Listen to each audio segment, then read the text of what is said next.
Welcome, welcome. Look forward to seeing who shows up today for the first in this 4 series of lives. I'm going to do 3 this week at this time.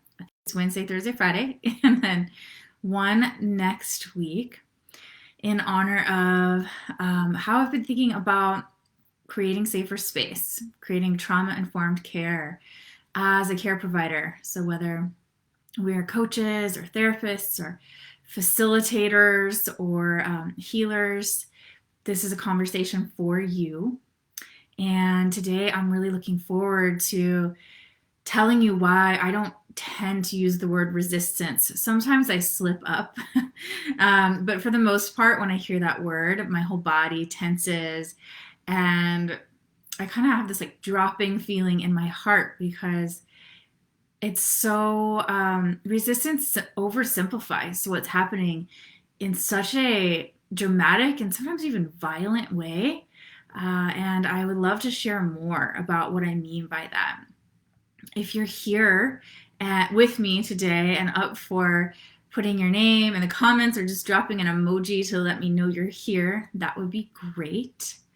In full transparency, I'm so excited to be here with you today, and you might feel me a little differently than usual. I think my voice is a little deeper. I might just seem a little sad.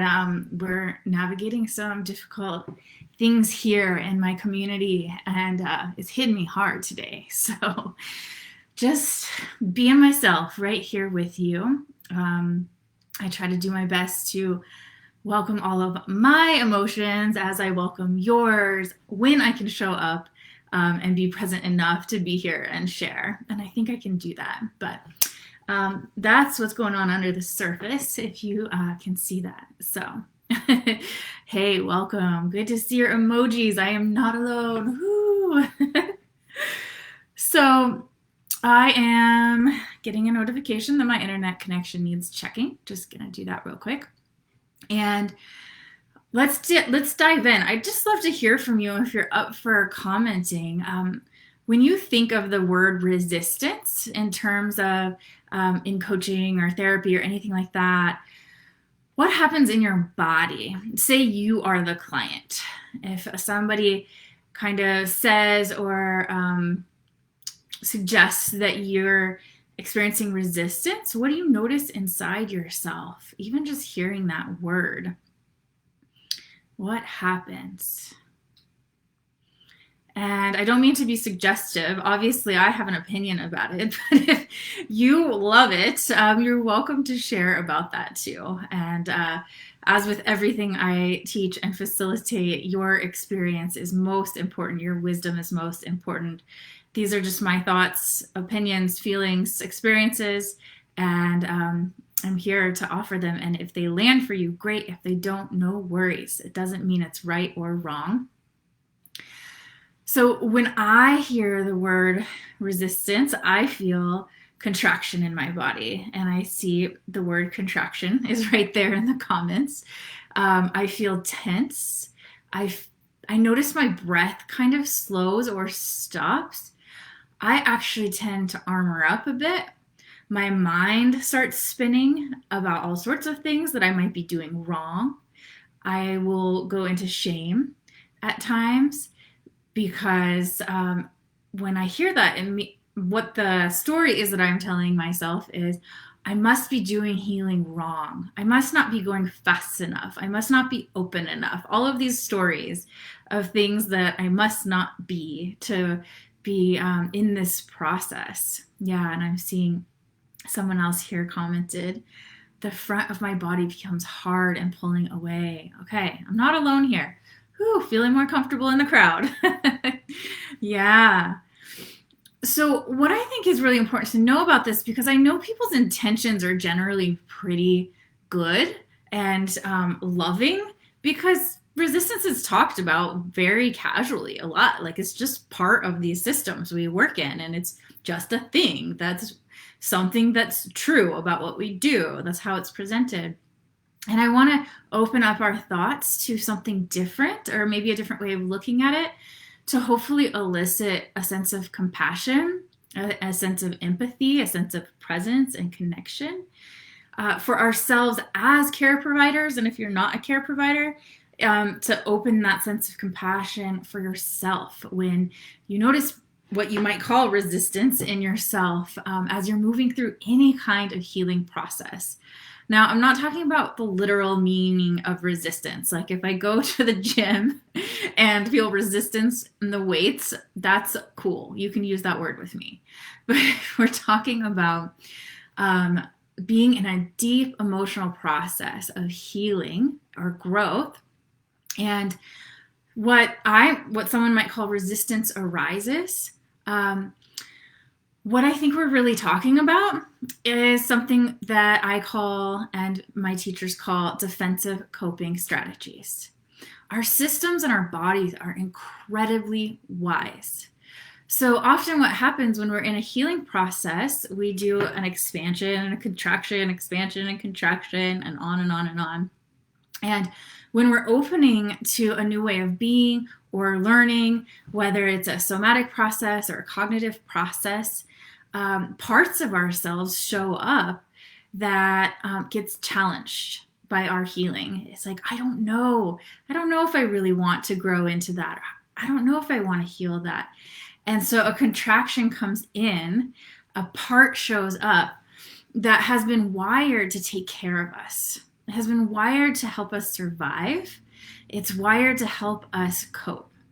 When we are doing our healing, often we're pushing against our innate survival strategies. These are things that happen all day long in everyday life. We're reacting and responding to events that happen. And for some of us, it's more stressful or traumatic than others. And so we never know what we'll bump up against as we're healing. Sometimes it's a little tension and contraction. Sometimes it's big. But what is very normal and natural and happens with all of us in this expansion and contraction process is we open to this experience of healing. And a lot of times, a part that is wired to take care of us, to help us survive, will come in and go, this healing or growing this, uncomfortable, unpleasant, scary even, threatening, frightening maybe. And what that can show up like is resistance. So when I know that somebody is numbing out when we're working together, when they leave their body, when they feel like they're being difficult or challenging, when something gets activated, that this is a sign of a defensive coping strategy has arrived. It's showing its face. There is a threat that might be present here. And most of the time, it's not conscious. And a lot of the time in these healing and wellness industries with people who haven't been trauma-informed trained, it's not conscious for them either. So I'm making it conscious now because it's really important to me. We can't heal when we're trying to push through resistance or push past fear. But when we can embrace, oh my goodness, we're in this healing process and all of a sudden resistance has shown up. Contraction, stress, fear, tightness, numbness, checking out. And I call it resistance. I'm totally dismissing this very important part of what's happening. It's so beautiful how our systems help us to survive. It's actually got a very good positive intention for us when it comes in and tries to shut our system down or move us away from the discomfort. So if I just call it resistance, it's like, how helpful is that, you know? But if I can come in and embrace and go, oh my goodness, look at your system, look at your body, your heart, your mind, look what it's doing for you, that's good. Look what it wants for you, that's good. Oh my goodness, you're yawning a lot in session. Let's slow down. Let's get really present to what's happening here. Let's welcome the emotions. Let's welcome all parts. Let's know that this is going to happen up front and not make our clients wrong when they have resistance. Something many of us do as care providers is we take it personally and we push harder because we think if we don't get the results we want, then they might not like us, they might feel disappointed, they might leave, they might tell their friends, whatever it is.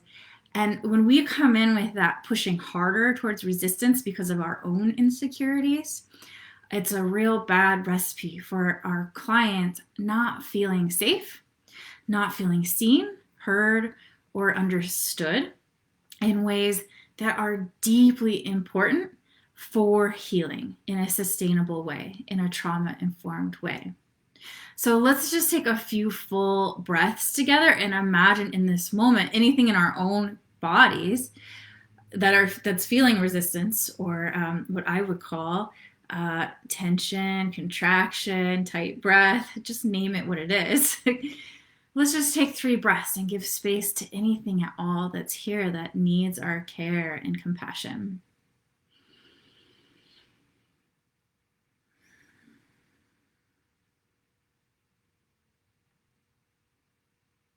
You're welcome to even place a hand on your heart or your belly if that helps bring you more present to what's happening in your system today.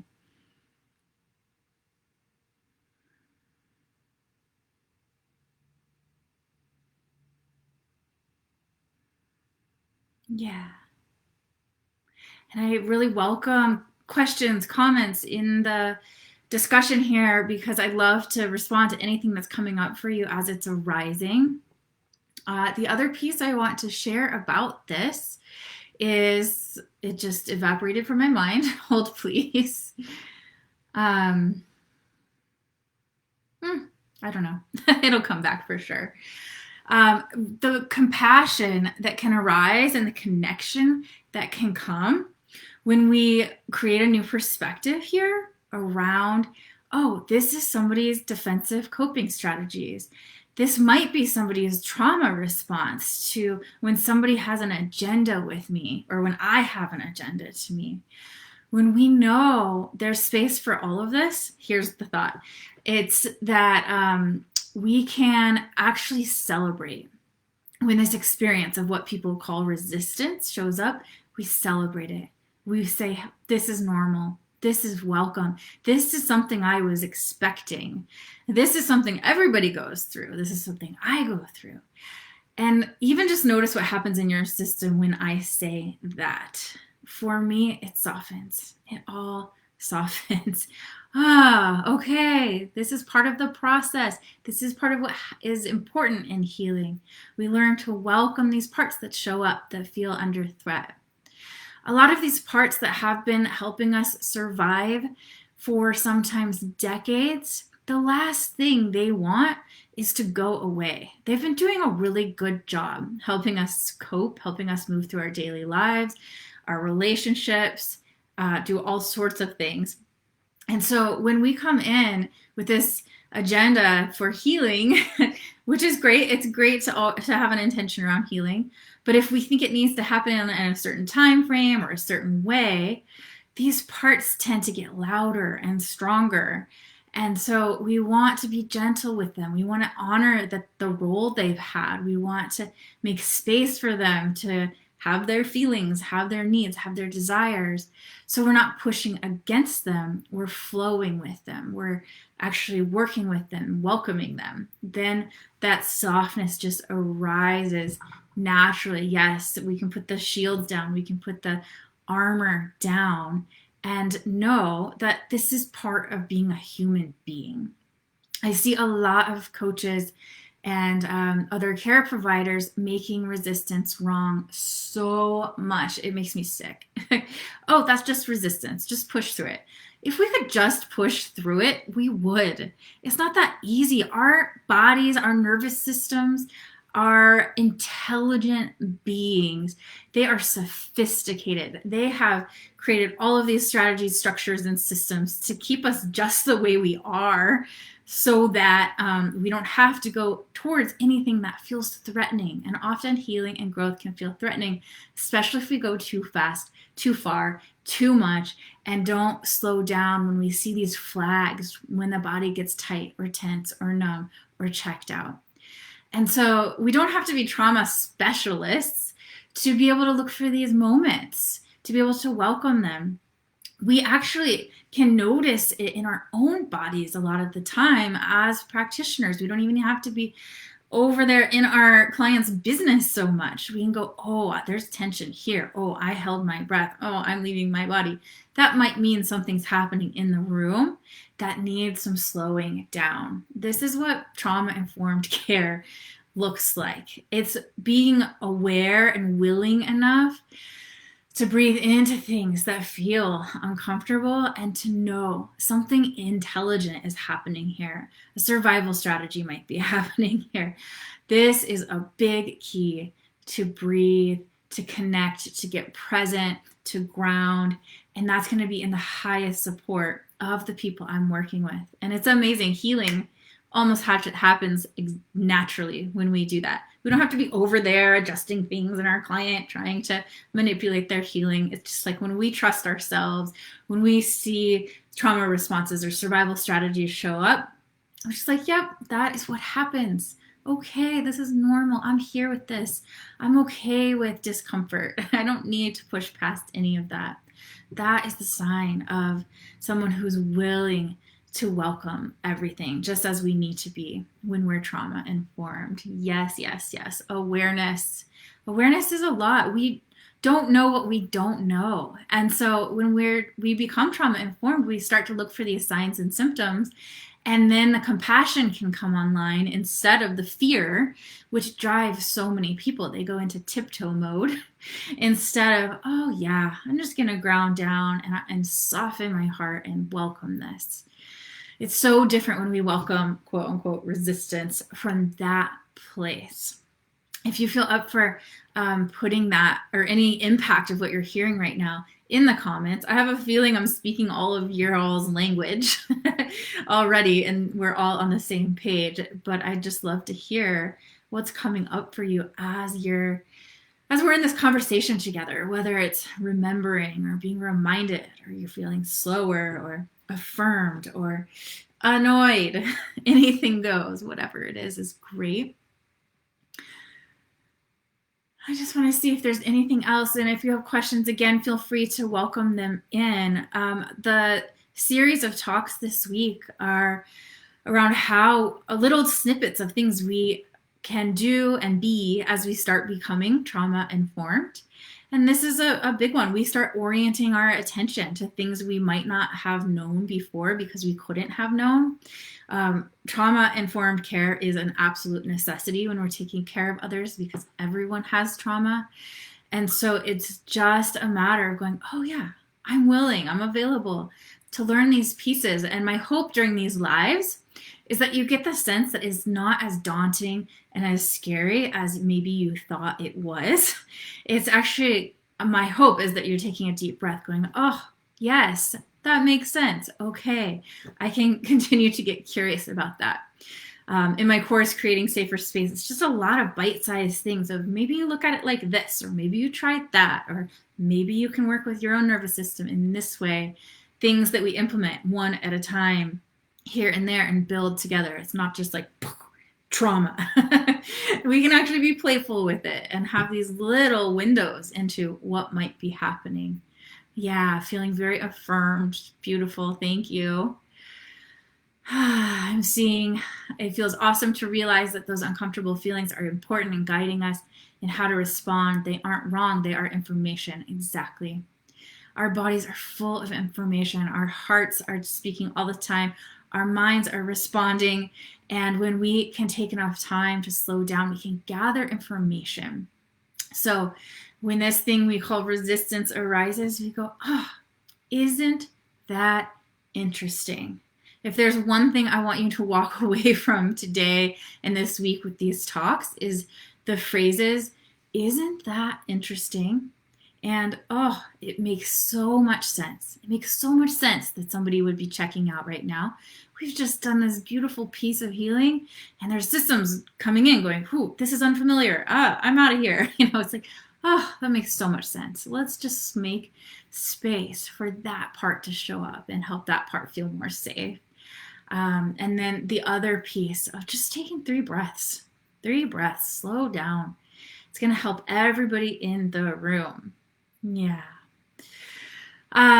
If a lot of folks here are already in Creating Safer Space, but if you didn't know, until November 21st, we're doing a big fall discount for Creating Safer Space.